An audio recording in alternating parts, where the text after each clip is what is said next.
বাংলাদেশে যতগুলো বিপ্লব হয়েছে বিপ্লবের ফসল সবসময় বিএনপি বুক করেছে। বাংলাদেশে জুলাই সনদ বাস্তবায়ন হবে ইনশাআল্লাহ। আবার কি গণতন্ত্রকে গলা টিপে হত্যা করা হবে?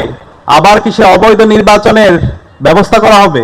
আমরা দৃঢ়কণ্ঠে বলতে চাই, এই স্বাধীন বাংলাদেশে ফেসিবাদী কাঠামোতে ফিরে যেতে দেব না। প্রয়োজনে আমরা জীবন দেব, কিন্তু এই বাংলাদেশে আর কখনো হাসিনার যে রাষ্ট্র কাঠামো, যে ফেসিবাদ হাসিনা গত 16 বছরে তৈরি করেছিল, গত 55 বছর বাংলাদেশে যে ফেসিবাদী কাঠামো তৈরি হয়েছে, সেই ফেসিবাদী কাঠামোতে আমরা আর ফিরে যেতে দেব না। এবং আমরা দৃঢ়কণ্ঠে বলতে চাই, বাংলাদেশে জুলাই সনদ বাস্তবায়ন হবে ইনশাআল্লাহ।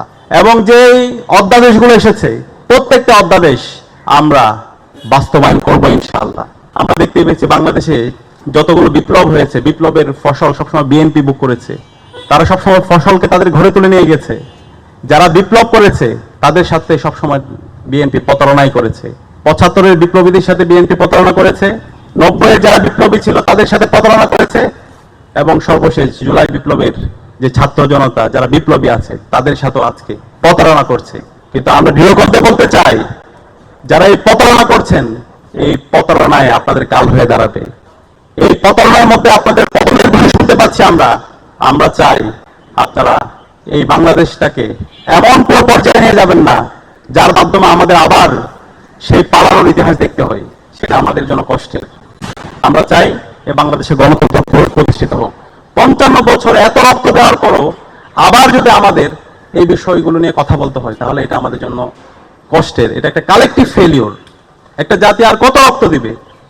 আজকে আমাদের জুলাই বিপ্লব পরবর্তী আলাপের কথা ছিল বাংলাদেশ রাষ্ট্রকে কিভাবে সারা বিশ্বে আমরা উচ্চ স্থানে নিয়ে যেতে পারি, সেটা নিয়ে আমাদের কথা বলার কথা।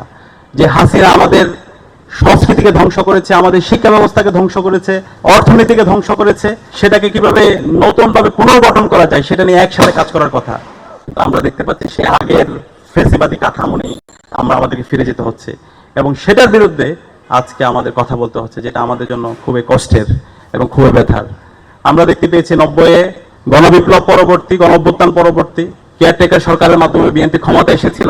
পরবর্তীতে এই কেয়ারটেকার সরকার তারা বাতিল করেছে, এবং পরবর্তীতে আন্দোলনের প্রেক্ষিতে তারা কেয়ারটেকার সরকার ব্যবস্থা দিতে বাধ্য হয়েছিল। এই কেয়ারটেকার সরকারের চেয়ে 1000 গুণ বেশি শক্তিশালী আন্দোলন হবে জুলাই বিপ্লব নিয়ে, জুলাই সনদ এবং যে অধ্যাদেশগুলো বাতিল করেছে সেগুলো আদায়ের আন্দোলন ইনশাআল্লাহ। শহীদ ওসমান হাদি, যিনি আধিপত্যবাদের বিরুদ্ধে, আগ্রাসনের বিরুদ্ধে যিনি সবসময় কথা বলেছেন, যিনি ইনসাফের পক্ষে সবসময় কথা বলেছেন, যিনি আমাদেরকে রাস্তা দেখিয়েছেন, সেই শহীদ ওসমান হাদি বলেছেন, জান দিব কিন্তু জুলাই দিব না। তিনি তার জান দিয়ে প্রমাণ করেছেন। আমরা কিশোরে বলতে চাই, আমরা প্রয়োজনে জান দিব, কিন্তু এই বাংলাদেশে জুলাইকে আমরা বিকৃত হতে দেব না। জুলাইয়ের যে আকাঙ্ক্ষা, শহীদদের যে আকাঙ্ক্ষা, শহীদ পরিবারের যে আকাঙ্ক্ষা, গাজীদের যে আকাঙ্ক্ষা, সে আকাঙ্ক্ষা বাস্তবায়ন না হওয়ার আগ পর্যন্ত আমরা আমাদের লড়াই সংগ্রাম জারি রাখবো ইনশাআল্লাহ।